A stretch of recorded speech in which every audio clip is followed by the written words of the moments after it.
Good morning. I hope you guys are having a wonderful weekend.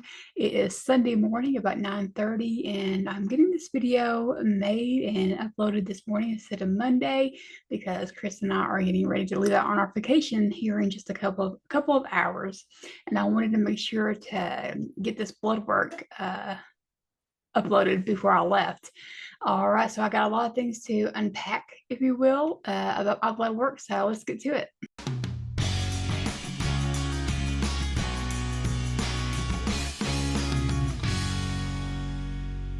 Well, if you're new to my channel, my name is Susan, and I have been living a ketogenic lifestyle for right near 2 years.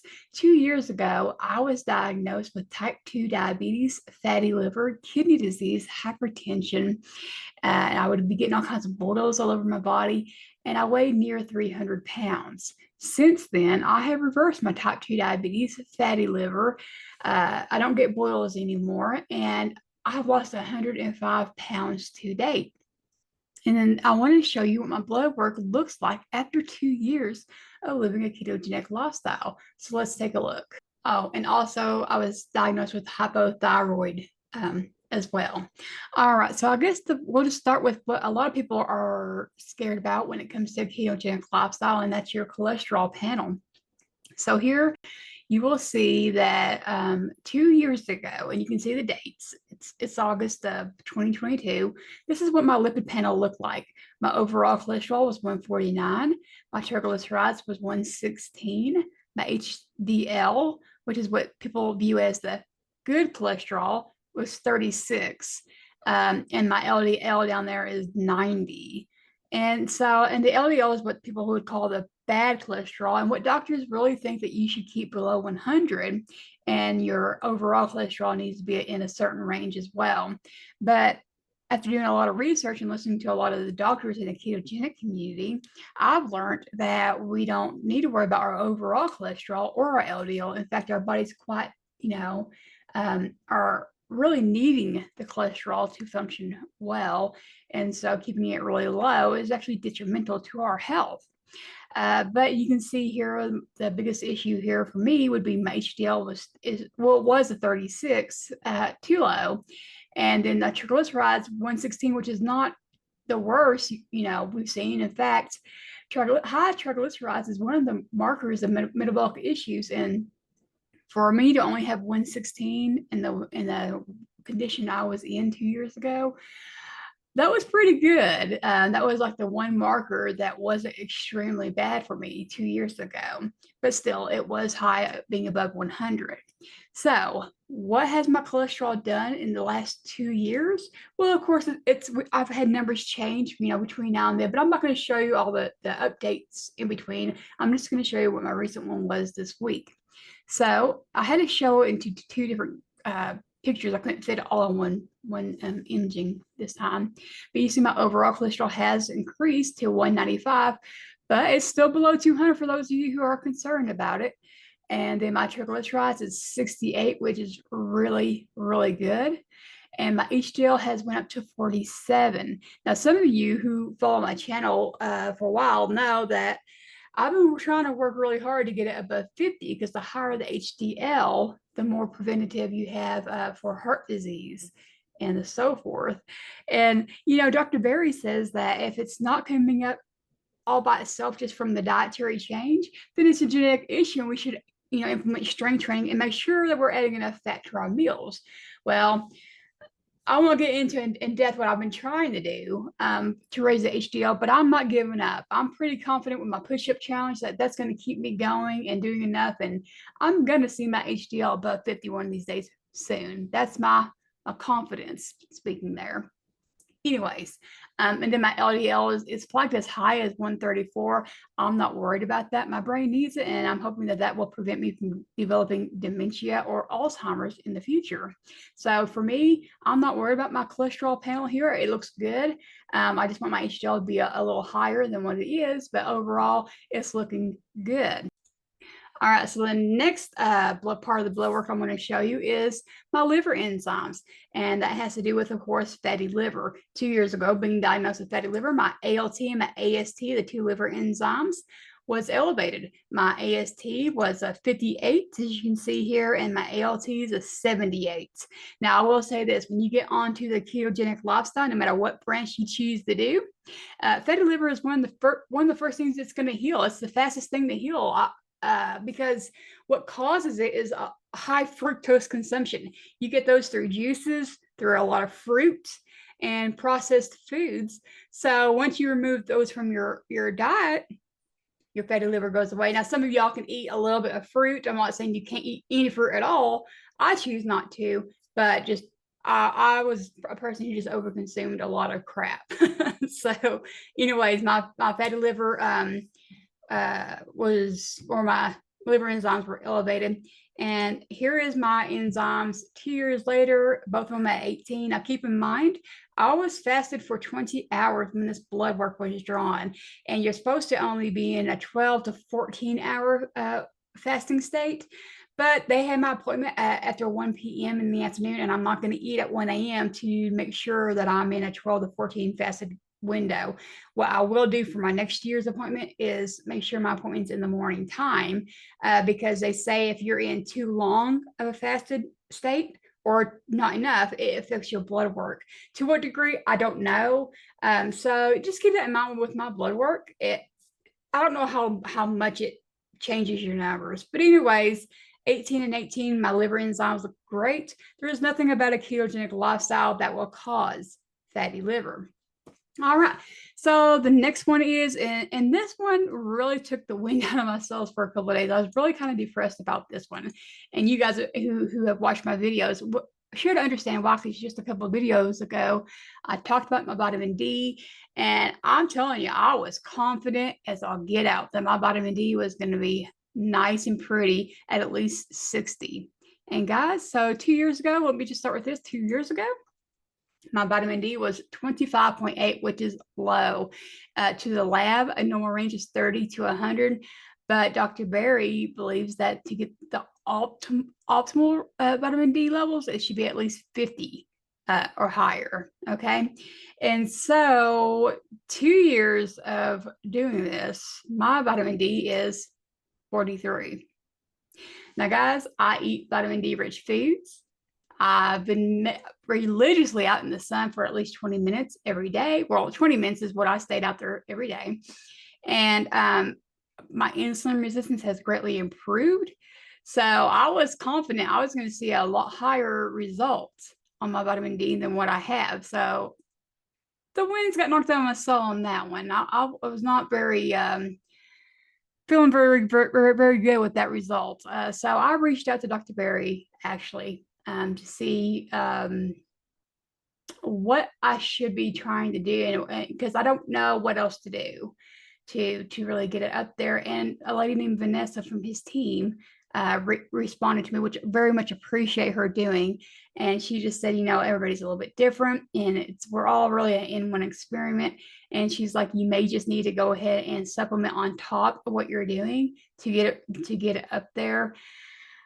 I'm really trying hard to not have to take supplementations, but if I need to, I need to. Now, the last 2 days since I've got these results, I've been out in the sun for 30 minutes instead, because I was thinking, my arms, my legs are tanned, which means in all technicality, I've got a darker pigmentation than when I started going out in the sun. So maybe I need to be out there just a little bit longer to get as much vitamin D. And so maybe, and that's my only thing. That's not what Vanessa told me. Okay, just to be clear on that. So I'm not giving up. But you know what? This is where I just count my blessings for the good results I've gotten. And 43 is not terrible. Okay, I was just really expecting to see it higher than what it is.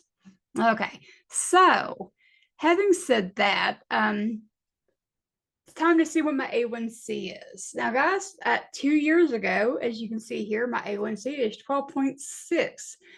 That's about as a diabetic as you can get, right? Just way off the charts high A1C.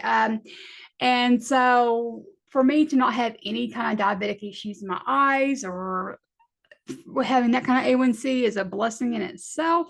The only symptoms that I was having, which I didn't even realize it was at the time, but I know now it was I was having beginning neuropathy in my feet. And had to urinate a lot, which that should have clued me in, but it didn't.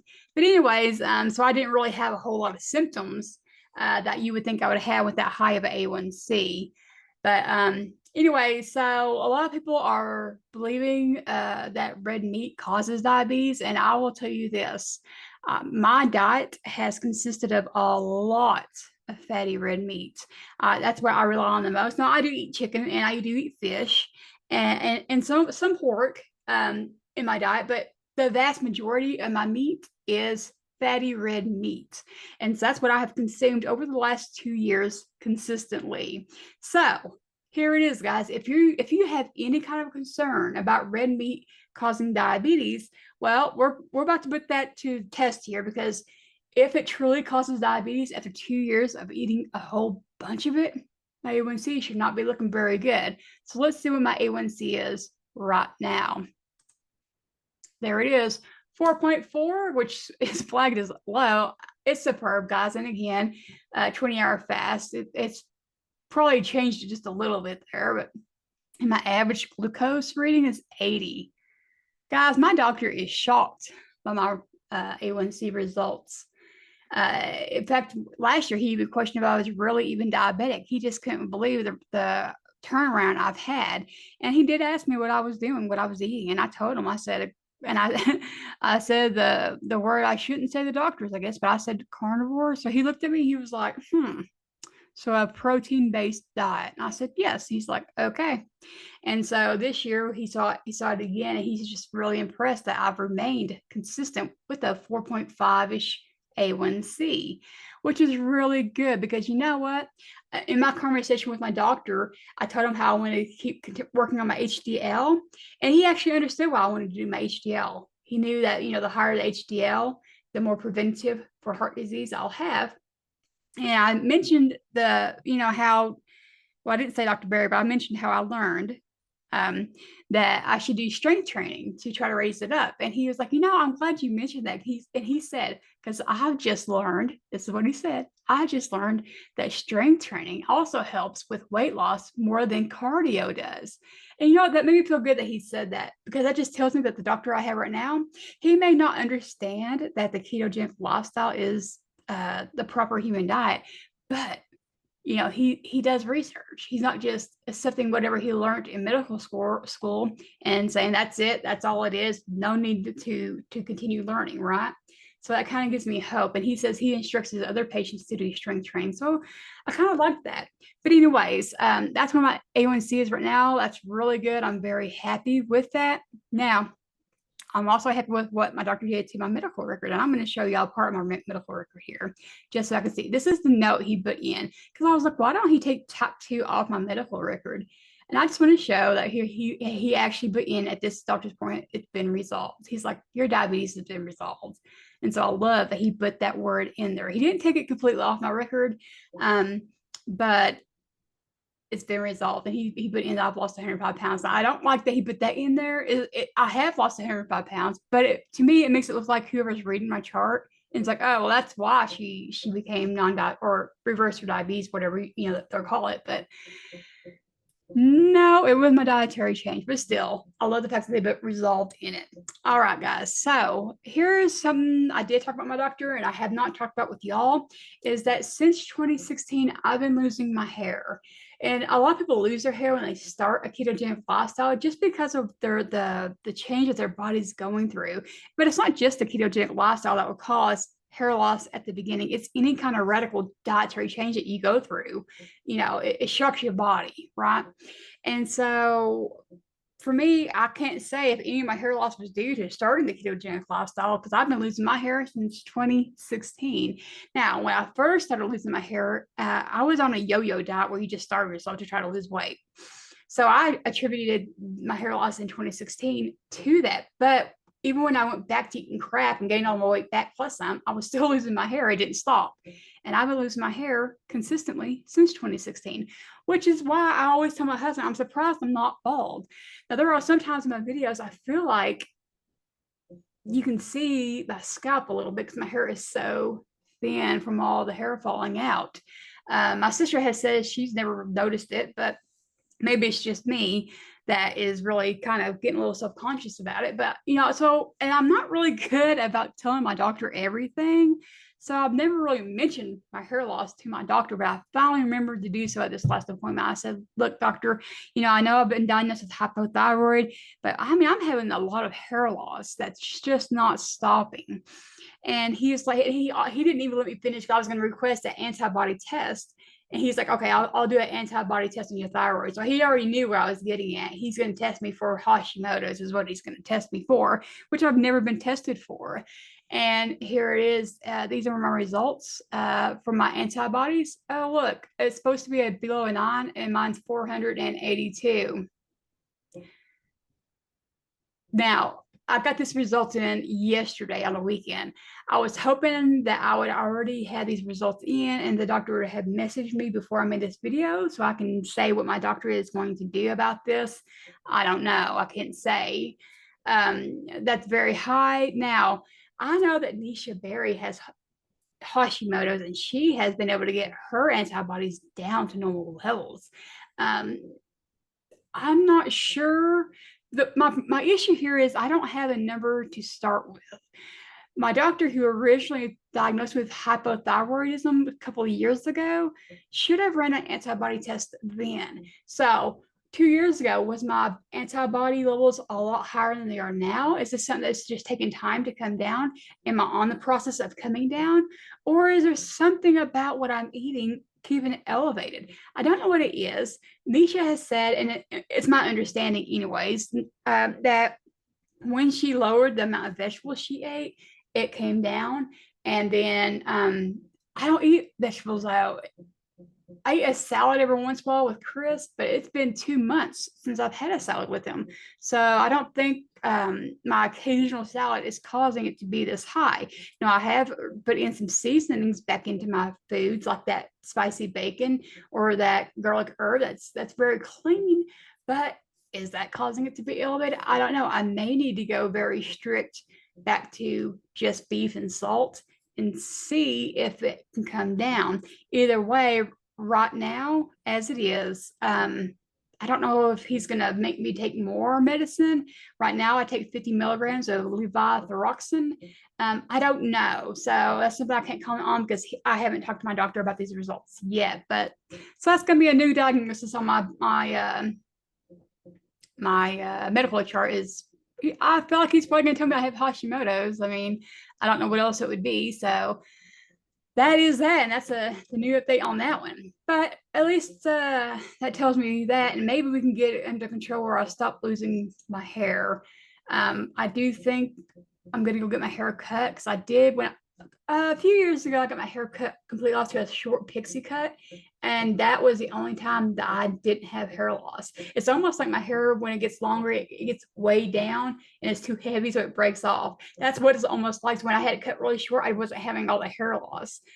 I'm just nervous about getting it cut really short. I'm self-conscious. Even though I've lost 105 pounds, I'm like, my face is too fat for a pixie cut, but I may end up doing it. So I still haven't decided yet, but if you see me on my next couple of videos, if I have a really short haircut, you'll know why. But I don't know if I'll get it done this week anyway, since we're going on vacation, but it's just something in my head that maybe I'll just get my hair cut off and go from there.